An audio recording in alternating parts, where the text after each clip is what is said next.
BE stock analysis Tuesday and onwards. Am I buying? I'm covering all this in a short 1-minute video, so watch till the end. With Bloom Energy stock, we're sitting at $10.78, 8.8% up for the day. Where the heck are we heading next?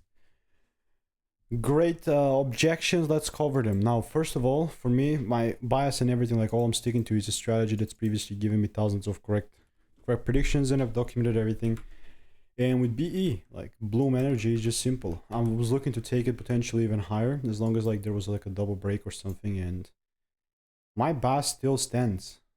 But that double break will mean a daily double break. So unless I see this daily double break, and I've still am yet to see it, then I'm not gonna buy. So I have to see it. This.